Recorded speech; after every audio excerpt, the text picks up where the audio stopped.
Lucas, jeune padawan, ta formation pour devenir un maître Mad Jedi et dominer la force mathématique dès aujourd'hui débuter, tu vas.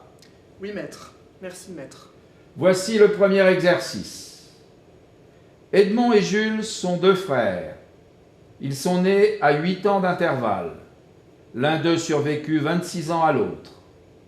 Ils ont été tous deux vivants en même temps pendant 40 ans.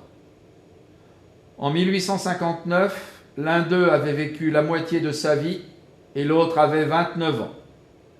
En quelle année est mort l'aîné? À réfléchir là-dessus, t'employer, tu dois. Alors, notons A, l'aîné. Il est né 8 ans avant son frère. Je vais le noter B comme Benjamin. Sachant que l'un a survécu à l'autre pendant 26 ans et qu'ils ont été tous deux vivants pendant 40 ans, on a deux cas de figure. Dans le premier cas, A a vécu 48 ans et B a vécu 66 ans. Et dans le second cas, A a vécu 74 ans et B a vécu 40 ans. D'accord, je le suis. Maintenant, qu'est-ce que je pourrais faire? Je pourrais par exemple essayer de... N'essaie pas, fais-le, ou ne le fais pas. Bon, alors dans le premier cas, A a vécu 48 ans et B a vécu 66 ans.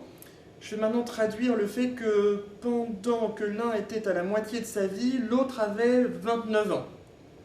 Alors à la moitié de la vie de A, c'est-à-dire 24 ans, B a 24 moins 8, c'est-à-dire 16 ans. Et à la moitié de la vie de B, donc 33 ans, A 33 plus 8, 41 ans. Ah mais ce cas ne convient pas. En effet, Dans le second cas, A a vécu 74 ans et B a vécu 40 ans. Alors je vais traduire de la même façon le fait que pendant que l'un était à la moitié de sa vie, l'autre avait 29 ans. À la moitié de la vie de A, donc 37 ans, B a 37 moins 8, 29 ans. Et à la moitié de la vie de B, c'est-à-dire 20 ans, A a 20 plus 8, 28 ans.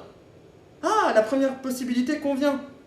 Donc en 1859, l'aîné a 37 ans et il est mort 37 ans plus tard, donc en 1896. autre chose à dire tu as? Non, maître. À son terme, ta résolution est arrivée. Ouah, j'ai réussi! Une première étape franchie tu as, mais le chemin long est encore.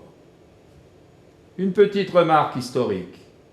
Il s'agit des frères Edmond de Goncourt et Jules de Goncourt, créateurs du plus célèbre prix littéraire français. Qu'est-ce donc que la France? Un pays de la planète Terre, il y a très très longtemps. Que la force mathématique soit avec toi.